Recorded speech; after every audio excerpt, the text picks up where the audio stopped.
Isaías 49, também interessante, versos 22 e 23, olha o que está escrito. Assim diz o Senhor Deus, eis que levantarei a mão para as nações, e ante os povos arvorarei a minha bandeira, vitória. Eles trarão os teus filhos nos braços, e as tuas filhas serão levadas sobre os ombros. Reis serão os seus aios, e rainhas as suas amas. Olha o detalhe, diante de ti se inclinarão com o rosto em terra, e lamberão o pó dos teus pés. Saberás que eu sou o Senhor, e os que esperam em mim não serão envergonhados. Então, igreja de Filadélfia, eis que fareis os que são da sinagoga de Satanás, desses que a si mesmos se declaram judeus e não são, mas mentem, eis que os farei vir e prostrar-se-ão aos teus pés e conhecer que eu te amei. Então, meus irmãos, nós lemos aqui um texto maravilhoso de Isaías 60, falando acerca do que vai anteceder a volta de Jesus, tribulação e angústia, e da glória que nós vamos experimentar na ocasião da volta de Jesus. Então, nós precisamos ter o espírito dessa igreja de Filadélfia, perseverar naquele que tem a chave de Davi, que abre e ninguém fecha, e fecha e ninguém abre. Jesus falou que todos os cabelos da nossa cabeça estão contados. Então, meus irmãos, Filadélfia é uma igreja confiante no caráter de Deus.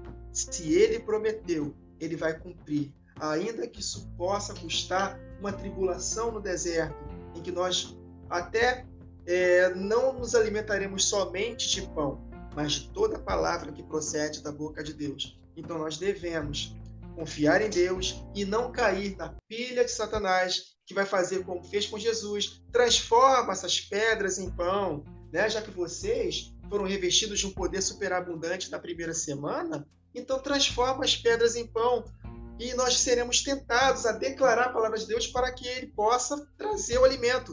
Mas nós estaremos, se nós estivermos fiéis e conectados com Deus, nós vamos dizer na cara de Satanás, está escrito, nem só de pão viverá o homem, mas de toda palavra que procede da boca do Senhor. Então, meus irmãos, Filadélfia é uma igreja unida, confiante no caráter de Deus, ciente de que no final da tribulação nós seremos mais que vencedores e aqueles que são da sinagoga de Satanás vão se prostrar diante dos nossos pés e conhecer que mesmo em meio àquela tribulação teve um Deus que nos ama e que nos tratou como filhos, nos disciplinou como filhos para que possamos passar dessa tribulação maduros, mais que vencedores e recebermos a coroa da vida. Amém. Amém, amém. Wagner Olmos? Amém, sim.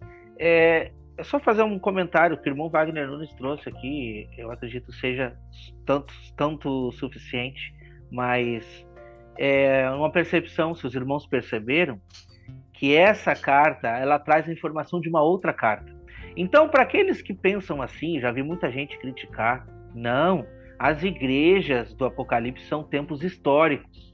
Eu não acredito assim. Eu acredito que elas estão convivendo ao mesmo tempo. É uma referência onde cada ser humano ele pode se adequar ou se enquadrar dentro de uma dessas cartas. Essas cartas, elas são reveladas para quem? Para quem tem ouvido. Quem é que tem ouvido? Todos nós. Entende? Então, quer dizer, é uma situação feita para nós. E quando a gente vê, então, já que está falando ali, os da sinagoga de Satanás, que assim mesmo se declaram judeus e não são, vamos ler ali onde é que está. Qual é a carta que mostra isso? É a carta de Esmirna, que diz assim, versículo 9, conheça a tua tribulação, a tua pobreza, mas tu és rico, e a blasfêmia dos que a si mesmos se declaram judeus e não são, sendo antes sinagoga de Satanás. Olha só, Jesus está reconhecendo a tribulação dos puros dentre essa igreja. E ele agora praticamente move esses puros, traz para a igreja de Filadélfia e diz assim, ó, eu vou fazer os da sinagoga de Satanás reconhecer que eu te amei. Olha só, Jesus nos dá a vitória logo ali na frente, irmão Vale. A vitória está logo ali na frente. Entende? Hoje nós podemos estar sendo escarnecidos aqui.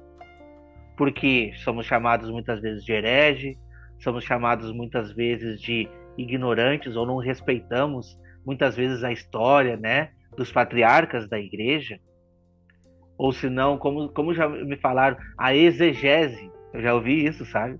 Palavras fortes. Vocês não têm exegese. Não, eu posso não ter exegese, eu tenho a palavra. E a palavra me revela. A palavra me revela. E lá na frente, esses estudiosos, esses que têm as polpas de serem os doutores da lei, que ainda tem hoje, tá? Os doutores da lei ainda vejo hoje. Os doutores da sabedoria, eles vão reconhecer. Eles vão olhar e vão reconhecer. Porque eles vão ver o quê? O brilho do firmamento. Eles vão ver o brilho do sol sobre a igreja, sobre os justos. Então Deus vai colocar eles prostrados aos pés e vão reconhecer que realmente Deus nos amou. Eu não vejo promessa maior do que essa. Para mim é maravilhoso. Amém. Glória a Deus. Amém. Glória a Deus. Realmente essa conexão é profunda. Novamente voltamos para Esmirna. Olha só. É verdade. Interessante, né? Os que se dizem judeus e não são, tanto para Esmirna como para Filadélfia, o apontamento para as duas testemunhas, apregoando mensagem que para muitos que se dizem doutores da lei, né, parece loucura.